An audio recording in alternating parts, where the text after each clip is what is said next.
The hidden truth history try to hide, how Islam shaped the ancient world. Have you ever thought about your next breath? That silent, invisible air keeping you alive? What if I told you? Every inhale you take whispers Allah, and every exhale says who? The breath you take for granted may be your most powerful connection to your Creator. But what happens when you forget to thank Him for it? This is the story of a doctor who discovered, too late, that every breath is a mercy. Don't miss it. It began in the quiet hum of a hospital corridor, the kind of silence that isn't empty, but heavy like it's holding its breath. Dr. Ibrahim Karim stood outside the ICU, his stethoscope cold against his neck, watching the monitor of a patient whose chest rose and fell like the tide of life itself. Beep, pause, beep, pause. Each sound was a heartbeat, each breath a borrowed moment. He had been a doctor for 15 years, a man of science, logic, and routine. He believed in lungs, not in souls, in oxygen, not in miracles. Faith, to him, was a comforting illusion for the weak, until that night when his own breath became his teacher. It was Ramadan. The night call to prayer from the nearby mosque echoed faintly through the open window. Hayya ala salah, hayya ilal-falah. The words brushed his ears, but he ignored them, busy reviewing a patient file. A janitor nearby whispered a soft subhanallah as he mopped the floor, his breath forming tiny clouds in the cool air. Ibrahim glanced at him, irritated. "What's so amazing?" he muttered under his breath. "It's just air." But Allah was preparing a lesson, one that would shake the foundations of his disbelief. That same night, a young patient named Amina was rushed into the ER. She was 22, fragile as glass, her lungs collapsing from a rare autoimmune disease. The moment Ibrahim saw her gasping for air, something shifted in him. She clutched his hand and whispered, "Doctor, I can't breathe. Please help me breathe." Those words cut through his chest. For the first time, he didn't see a patient. He saw a human soul wrestling for the gift he had always taken for granted: breath. They tried everything: oxygen tubes, ventilator, steroids. Nothing helped. Her lungs refused to open. And as the clock hit midnight, her monitor flatlined. Ibrahim froze. Her mother's scream pierced the room. He stood helpless, staring at the lifeless body that minutes ago had begged him for one more breath. He went home that night in silence. When he reached his apartment, he turned off the lights and sat in the dark.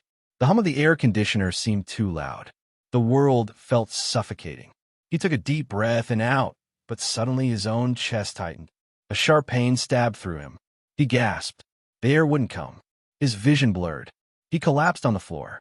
His heart raced, and the ceiling began to spin. For the first time in his life, he felt the terror of losing something he never valued: breath. He tried to call for help, but no sound came out. The only thing he could hear was his own panicked mind repeating, "Ya Allah, Ya Allah." He didn't even realize he said it. Then everything went black. He opened his eyes to a strange stillness. The hospital was gone. The ceiling was gone. He was standing in a vast field under a sky full of stars, an endless, silent place. A soft wind brushed against his face, carrying the scent of earth and rain. He tried to speak, but no sound emerged. He looked around, confused. Then a voice came, calm, gentle, yet powerful. "O son of Adam, do you know the worth of one breath?" Ibrahim turned. There stood an old man dressed in white, his beard shining like silver moonlight. His eyes glowed with peace, like he had seen centuries of truth. "Who are you?" Ibrahim managed to ask. "I'm a reminder," the old man said. "You lived by my Lord's mercy every second of your life, yet you never thanked him for one single breath." Ibrahim shook his head. "I did my job. I saved lives." The old man smiled sadly. "Did you save them, or did Allah let you be the means? Every breath you counted as science was a mercy you couldn't create. Every sigh of child, every gasp of a dying soul, all from him." Suddenly, 1,000 sounds filled the air: the laughter of children, the crying of mothers, the whispers of lovers, the dhikr of worshippers, all woven together into a rhythm of breathing. Inhale, exhale, Inhale. Exhale. The world itself seemed alive, breathing the name of Allah. Every breath says his name, the old man whispered. Al-Hay, the ever-living. Each inhale is Allah. Each exhale is who? You have said his name with every breath since you were born, and yet you never realized. Ibrahim's eyes filled with tears. He looked at his trembling hands. I never thanked him, not once. The old man nodded. Your breath was your daily miracle, your quiet reminder of his nearness. When you breathed calmly, he was with you. When you gasped in fear, he was with you. But you forgot him. Now, remember before it's too late. The wind grew stronger, and the field began to fade. Wait, Ibrahim cried, reaching out. Please, I want to thank him. Then he woke up. Bright lights. The smell of disinfectant. Beeping monitors. His colleague's voice shouting, he's back. He's breathing. Ibrahim sat up coughing. Tubes were attached to his face. He had suffered a cardiac arrest. His own heart had stopped for 6 minutes. Tears streamed down his face as he whispered, Alhamdulillah, I can breathe. From that day, everything changed. He prayed 5 times a day. He fasted. He smiled more. When he walked through the hospital, he no longer saw patients. He saw souls entrusted to his care by Allah. He began to whisper Alhamdulillah after every inhale. He created a small poster in the ICU that read, Every breath is a mercy. Remember who gave it. One evening, as the sun dipped below the horizon, a nurse came running. Doctor, Amina's mother is here. Ibrahim turned, startled. The woman stood at the doorway, tears in her eyes, but smiling.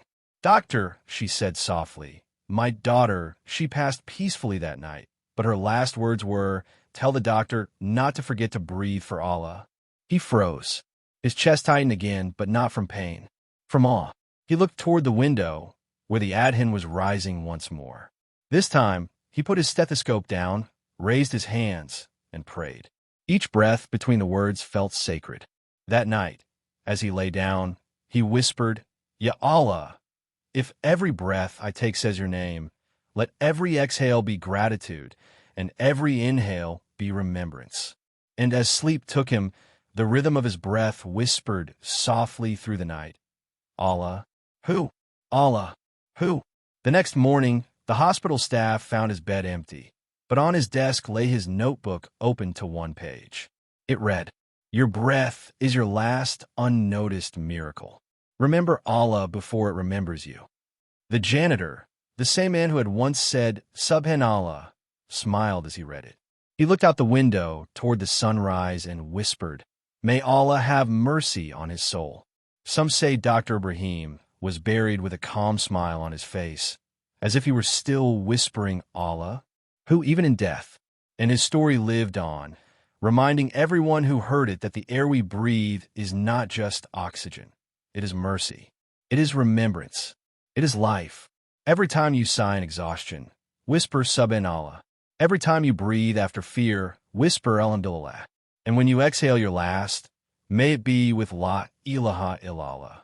Because your breath is not yours. It is a gift, a message, and a powerful reminder of Allah.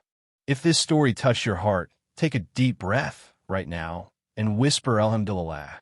Remember, someone somewhere just took their last breath. Don't let your next one be wasted. Subscribe to Deen in Minute for more stories that remind your heart of Allah, 1 minute at a time.